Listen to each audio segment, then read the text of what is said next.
లేకపోతే ఈ ధాన్యం కొనాలన్నా కేంద్ర ప్రభుత్వం ముందుకు రావాలి.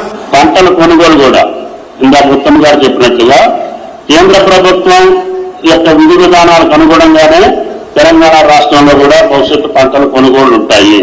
కేంద్ర ప్రభుత్వం యొక్క విధి విధానాలకు అనుగుణంగానే తెలంగాణ రాష్ట్రంలో కూడా భవిష్యత్తు పంటల కొనుగోళ్లు ఉంటాయి. అందుకే ఈనాడు కిషన్ రెడ్డి ఏమన్నాడు మొన్న, చివరి గింజ దాకా కొనాలి, కొనకపోతే కిషన్ రెడ్డి సంగతి చూస్తా, కేంద్ర ప్రభుత్వ సంగతి చూస్తా, ఇది చేస్తా అది చేస్తా అని చెప్పి తీస్మార్ ఖాన్ డైలాగులు కొట్టిండు మొన్నటిదాకా. ఇప్పుడేమంటున్నాడు, లేదు లేదు కేంద్రం మీద యుద్ధం చేస్తా, పొడి చేస్తా, నరికేస్తా అన్నాడు. ఇలా అదేం లేదు, ఆఖరికి నువ్వు ఎంత అంటే అంతనే బాంచనని చెప్పి ఇలా బుడ్డర్ ఖాన్ మాటలు మాట్లాడుతున్నాడు రేవంత్ రెడ్డి. అందుకే నేను అనేది, మనమే మళ్ళీ విజృంభిస్తే తప్ప, మనమే మళ్ళీ కదం దొక్కితే తప్ప ఈ ప్రభుత్వం మారదు, వాళ్ళ ఆలోచన విధానం మారదు. ఒక మాట మాత్రం నేను మీకు చెప్పాలా, ఇవాళ ఏ కాంగ్రెస్ వాడైనా, మీ ఎమ్మెల్యే నాగరాజ్ అయినా రేవంత్ రెడ్డి అయినా అందరూ ఒకటి అబద్ధం నేర్చుకున్నారు, మంచి డైలాగ్ నేర్చుకున్నారు. ఏమైందా పథకాలు ఎందుకు అమలు చేస్తలేరు అంటే, మొత్తం అప్పులపాలైపోయింది, ఆగమైపోయింది, మేమేం చేస్తాం, మా చేతిలో షిప్ ఉన్నది, ఏం చేయాలి, ఏడికెళ్ళి చేయాలి అని మాట్లాడుతున్నారు. ఒక మాట దయచేసి మీరందరూ కూడా మనసుకి ఎక్కించుకోవాలి, ఊర్లలో చెప్పాలి, చర్చ పెట్టాలి. ఎస్ అనుకుందాం, ఒక్క నిమిషం మీరు చెప్పే అబద్ధం ఒక్క నిమిషం నిజమే అనుకుందాం. కేసీఆర్ అప్పులపాలు చేసిపోయిండు అంటారు మీరు. వెనకటికి ఎవడో ముఖం బాగాలేకపోతే అద్దం బల్ల కొట్టుకున్నాడట. అట్లా వీళ్ళు కూడా పాలన చేతగాక, పరిపాలించేది చేతగాక, నడిపే దమ్ము లేక, పథకాలిచ్చే తెలివి లేక ఇలా కేసీఆర్ గారిని బదనాం చేస్తున్నారు. కానీ ఒక నిమిషం మీరు చెప్పేది నిజమే అనుకుందాం, దబ్బన నిజమే అనుకుందాం. ఏం చేసిండు మరి కేసీఆర్ గారు? అప్పు చేసి 2,80,000 కోట్లు అప్పు చేసిండు కేసీఆర్. ఏం చేసిండు అంటే 1,00,000 కోట్ల రూపాయలు రైతుల ఖాతాల్లో డైరెక్ట్ గా వాళ్ళ ఖాతాలలోనే వేసిండు కేసీఆర్. స్వాతంత్ర భారతదేశ చరిత్రలో ఏ నాయకుడు చేయలే. 11 సార్లు రైతు బంధించి 70 లక్షల రైతుల ఖాతాల్లో 73,000 కోట్లు వాళ్ళ ఖాతాల్లోనే డైరెక్ట్ గా, వాళ్ళు అడగకుండా, దరఖాస్తు పెట్టకుండా, దండం పెట్టకుండా, దఫ్తర్ కోకుండా డైరెక్ట్ గా వాళ్ళ ఖాతాల్లో వేసిన ఒకే ఒక్క నాయకుడు కేసీఆర్. 2 సార్లు రుణమాఫీ చేసిండు, లక్ష రెండిటి కలిపితే 29,000 కోట్లు. అంటే ఒక రుణమాఫీ, ఒక రైతు బంధు కలిపితేనే 1,02,000 కోట్లు రైతుల ఖాతాల్లో వేసిన నాయకుడు కేసీఆర్. అట్లాగే మొత్తం 24 గంటల కరెంటు మనకిచ్చేతందుకు రైతులకు కాంగ్రెస్ ఉన్ననాడు కరెంటే దిక్కులేదు. మరి అట్లాంటిది కేసీఆర్ గారు వచ్చిన తర్వాత 50,000 కోట్ల రూపాయలు, సంవత్సరానికి 5,000 కోట్ల రూపాయలు చొప్పున ఉచిత కరెంటుకు రైతులకు ఇవ్వడానికి 50,000 కోట్లు ఖర్చు పెట్టిండు. ఇంకొక 1,00,000 కోట్ల రూపాయలు కేసీఆర్ గారు మరి మన రాష్ట్రంలో ఉన్న విద్యుత్ పంపిణీ వ్యవస్థను మంచిగా చేసేందుకు పెట్టిండు. అంటే ఒక రైతులకు కరెంట్ ఇచ్చేందుకే 1,50,000 కోట్లు. అవును, కేసీఆర్ అప్పు చేసిండు. ఏం చేసిండు? రైతులకు బ్రహ్మాండంగా కాళేశ్వరం అనే ప్రాజెక్టు కట్టి 40 లక్షల ఎకరాలకు నీళ్లిచ్చి తెలంగాణలో ఒక్క రంగారెడ్డి మహబూబ్ నగర్ జిల్లా తప్ప 8 జిల్లాలకు ఇవాళ కాళేశ్వరంతోని నీళ్ల వల్ల లాభం జరిగింది. హైదరాబాద్ తాగునీటితో సహా కాళేశ్వరం ప్రాజెక్టు వల్ల 1,00,000 కోట్లు పెడితే 8 జిల్లాలకు లాభం జరిగింది, పాత 8 జిల్లాలకు. అట్లాగే కేసీఆర్ అప్పు చేసిండు, నిజమే అనుకుందాం. 1022 గురుకుల పాఠశాలలు పెట్టిండు కేసీఆర్. 1 కాదు 2 కాదు, మన పిల్లలకు 6.5 లక్షల మంది పిల్లలకు ఒక్కొక్క పిల్లోడి మీద 1,20,000 రూపాయలు ఖర్చు పెట్టి వాళ్లకు మంచి విద్యాబుద్ధులు నేర్పించిండు కేసీఆర్. అవును, కేసీఆర్ అప్పు చేసిండు. ఏం చేసిండు? 14 లక్షల మంది పిల్లలకు, ఆడపిల్లలకు ఒక మేనమామలాగా కళ్యాణ లక్ష్మి, షాదీ ముబారక్ పేరు మీద ఒక్కొక్కరికి 1,00,000 రూపాయలు ఇచ్చి లగ్గం చేసిండు కేసీఆర్. అవును, కేసీఆర్ అప్పు చేసిండు. 15 లక్షల మందికి ఆడపిల్ల పుడితే 13,000, మగపిల్లగాడు పుడితే 12,000 రూపాయలు ఇచ్చిండు కేసీఆర్. అవును, కేసీఆర్ అప్పు చేసిండు. చేసి ఏం చేసిండు?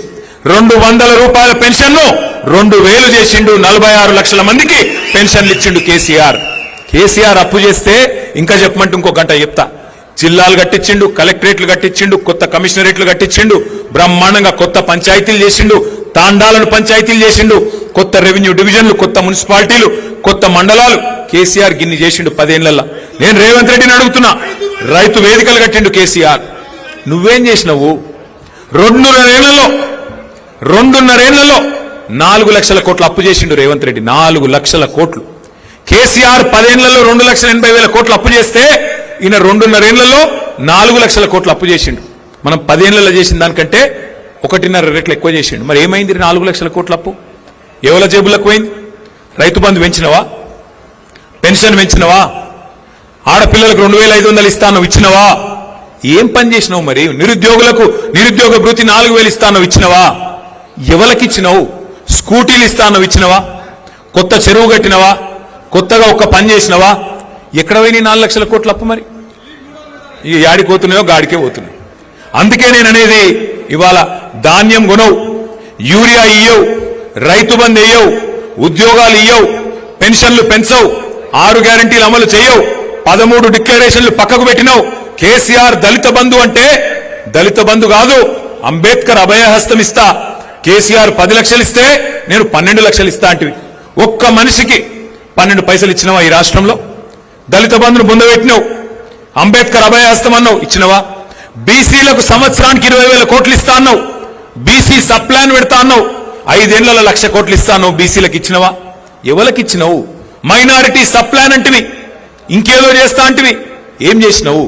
ఈ మాట అడిగితే రేవంత్ రెడ్డి గారికి తెలిసిన విద్య ఒకటే, కేసులు పెట్టాలి, ఇబ్బంది పెట్టాలి, కేసీఆర్ ను బదనాం చేయాలి, ఏదో ఒకటి చేసి మొత్తానికైతే ఆగమాగం చేయాలి. కానీ నేననేది ఒకటే, వర్ధన్నపేట అయినా తెలంగాణలోని ఏ పేట అయినా ఇవాళ ప్రజలు ఒకటే టైం కోసం ఎదురు చూస్తా ఉన్నారు. ఎప్పుడు కుర్చీ మడత పెట్టి రేవంత్ రెడ్డిని, కాంగ్రెస్ పార్టీని ఎప్పుడు తరిమి తరిమి తరిమి తరిమి కొట్టాలని చెప్పి ఎదురు చూస్తా ఉన్నారు. ఆ ఎదురు చూపులు ఫలించే రోజు ఎంత దూరం లేదు, తొందరలోనే వస్తుంది. ఎక్కువ రోజులు ఏం లేదు, సగం టైం అయిపోయింది. ఇంకా ఒక 18 నెలలు మనం కష్టపడితే 16-18 నెలలు, ఆఖరి సంవత్సరం ఎట్లాగో ఎలక్షనే, 2028 మొత్తం ఎలక్షనే, ఆ సంవత్సరం ఏముండదు. ఇక ఆ తర్వాత కాంగ్రెస్ వాళ్ళు అధికారంలోకి వెళ్ళి దిగిపోయిన తర్వాత, రేవంత్ రెడ్డి గారు పదవిలోకి వెళ్ళి దిగిపోయిన తర్వాత, నేను ఇవాళ చెప్తున్నా, రాసి పెట్టుకోండి, రేవంత్ రెడ్డి మాజీ ముఖ్యమంత్రి అయిన తర్వాత ఆయన పక్కకెళ్ళి పోతుంటే కూర్చున్న కుక్క కూడా లేవదు. ఆ పరిస్థితి వస్తుంది. ఇవాళ ఏదో అధికారం ఉంది కాబట్టి నడుస్తున్నది డ్రామా, గాని రేపటి రోజున కూర్చున్న కుక్క కూడా నేను చూసి లేవది. గా పరిస్థితి తెచ్చుకుంటా ఉన్నావు నువ్వు. నేనేదో కోపంతోనో బాధతోనో చెప్తలేను, ఏదో అసూయతోనో చెప్తలేను, ఉన్న వాస్తవాన్ని చెప్తా ఉన్నా. ఇంకొక మాట కూడా నేను చెప్తున్నా, యాద పెట్టుకోండి, ఇది మనకు ఒక రకంగా అధికారం పోయి మంచే జరిగింది. ఎందుకంటే కుండ వలిగితే వలిగింది కానీ కుక్క బుద్ధి తెలిసిందన్నట్టు అయింది. ఇవాళ ఎవడు మనోడు, ఎవడు మనోడు, ఎవడు నిజమైన కార్యకర్త, నిజమైన తెలంగాణ బిడ్డ, ఎవడు నిజమైన కేసీఆర్ బిడ్డ ఇవాళ తెలిసింది. అందుకే నేను మీకు మాటిస్తా ఉన్నా, పోయిన 10 ఏళ్లు కొన్ని తప్పులు జరిగినాయి, నేను ఒప్పుకుంటా. కార్యకర్తలు, ఉద్యమకారుల విషయంలో మనం ప్రభుత్వంలో పడి నీళ్లు ఇయ్యాలి, కరెంట్ ఇయ్యాలి, మనం తెలంగాణను పట్టాలెక్కియాలి, నెంబర్ 1 చేయాలి, అదే ఆగంలో ఉడికినాం. సొంత ఇల్లు కట్టుకుంటే ఎట్లయితే ఒక తదేక దీక్షతో పనిచేస్తామో అట్లా పనిచేసినాం. ఎందుకంటే కష్టపడి తెచ్చిన రాష్ట్రం, మన నాయకుడు ప్రాణాలు మరి పనంగా పెట్టి తెచ్చిన రాష్ట్రం. ఈ రాష్ట్రాన్ని నవ్వేటోన్ ముంగట జారిపట్టేట్టు చేయొద్దు అని చెప్పి 10 ఏళ్లు తపస్సు లెక్క అభివృద్ధి యజ్ఞం చేసినాం. కానీ నేను మీకు మాటిస్తున్నా, వచ్చే 5 ఏళ్ళు అట్లుండదు. వచ్చే 5 ఏళ్లు కార్యకర్తల అభివృద్ధి లక్ష్యంగా, కార్యకర్తలను మంచిగా చూసుకోవడమే లక్ష్యంగా పనిచేస్తాం. ఇదేదో మీ సప్పట్ల కోసం ఇంకో దానికోసం నేను చెప్తలేను. నేను ఎందుకు చెప్తున్నా అంటే, 25 ఏళ్లు నిండింది పార్టీ, ఇంకొక 25 ఏళ్లు, ఇంకో 50 ఏళ్లు పార్టీ ఉండాలంటే మూల స్తంభాలు మీరు, నిలబెట్టేది మీరు. నేనైనా, రమేష్ అన్నైనా,